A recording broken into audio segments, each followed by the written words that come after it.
I've always taken a certain pride in being a creative person. I loved art, I loved writing, I loved dancing. I loved whatever got my imagination flowing. So one day I was sitting in my chair, pen and paper in hand, and I tried to create an artwork. But I couldn't do it. I felt that there was this mental block in my head preventing me from working. Don't get me wrong, I had a perfect image in my head. But when I tried to translate this onto paper, it just wasn't coming. Raise your hand if this ever happened to you. Yeah, me too. And then I put it off for later and I procrastinate. This hurts. The feeling of impatience you have when you want to do something but your brain just stops.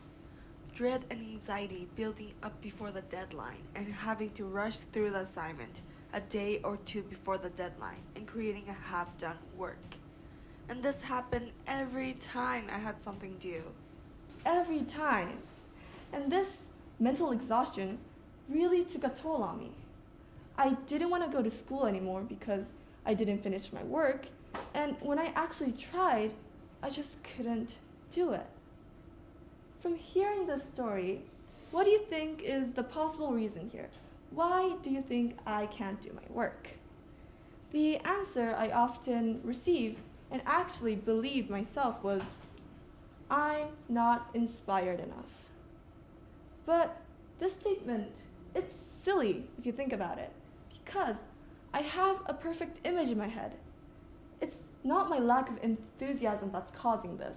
It's not my lack of inspiration. It's something else. What if I tell you you're completely wrong? What if I tell you it's your perfectionism that's causing this? So, perfectionism. It's a disposition to regard anything short of perfection as unacceptable. You have to be perfect, and that's it. Let's break it down a little more. According to Thomas Chaeran and Andrew Hill, researcher from Harvard University, perfectionism can be classified into two distinct parts. Self-oriented, perfectionism that is imposed on you by yourself, and socially prescribed perfectionism.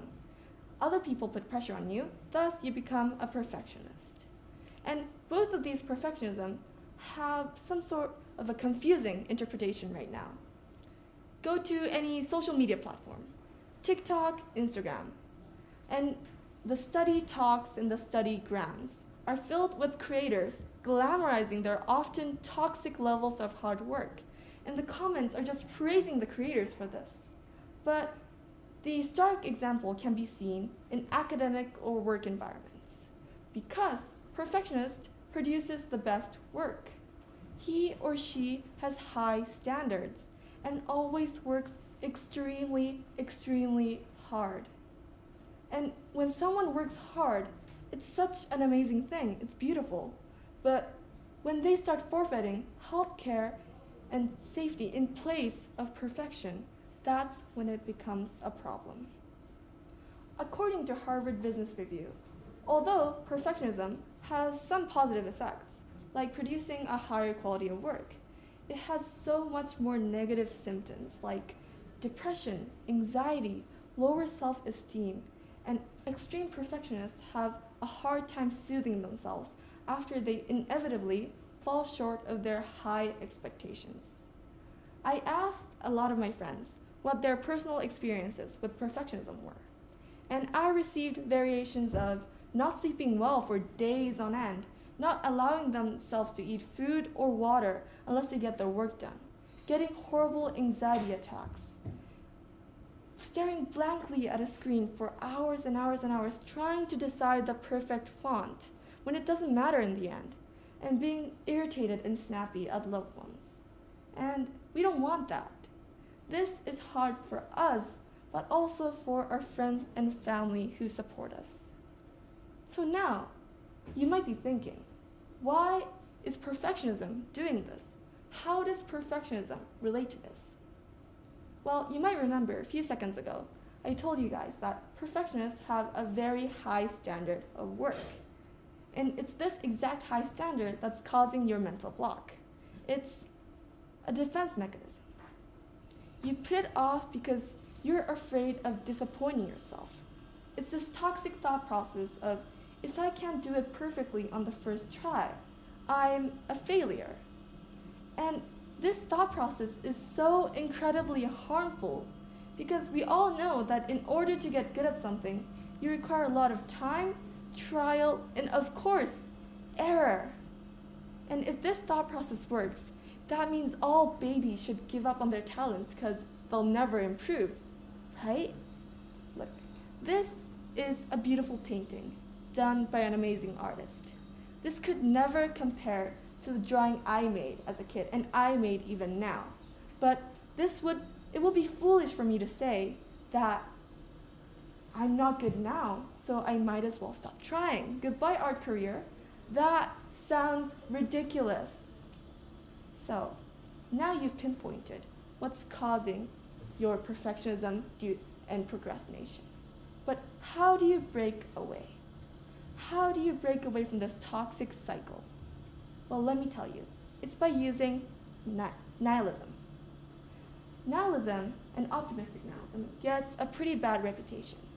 Nihilism is, when you search for nihilism in art, you get a primarily darker palette consisting of blacks, monotone colors, and it's hardly a positive notion, right? So, nihilism. Nihilism is defined as the belief that life has no meaning. Religious and moral principles have no value. It's like saying that you don't matter on this planet, you don't matter in this universe. Well, did you know that if Earth was an year old, we humans as a species have only been around for 23 minutes. 23 minutes, that's it. You can't even see it on the graph. Well, if we disappeared right now, as humans, as species, the animals wouldn't mind, Earth won't care, and the universe won't notice. We're just cosmic dust. And you can see why this is considered as a negative mindset. It's pessimistic, it's dismissive of individuality, and it's really sad to think that we don't matter in the end. We as humans want some purpose in life. It's a human thing. What if I tell you I can turn nihilism into something positive, something that could get you out of this procrastination hellhole? It's by using, and I mentioned before, optimistic nihilism. Well, this doesn't make sense, right? Because it's two opposite words just mashed together. It's an oxymoron. But this is nihilism in a completely different light.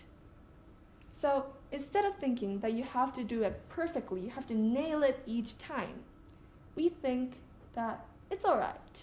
Because even if we fail, what are we in the end? Cosmic dust. It's okay. In the long run, no one's going to judge you. It's not going to matter. No one's going to judge you. So why don't we try? This sort of perfectionism-induced procrastination plagues our daily lives. It's a parasite. It derives energy from our negative thoughts and prevents us from enjoying our creativity and finding solace in our craft. We need to break out of the boundaries we had set for ourselves to reach our full potential. And next time you're trying to create an art piece and feel that ever familiar voice in your head telling you that you're not good enough, just know that the universe isn't judging you, and let loose and try.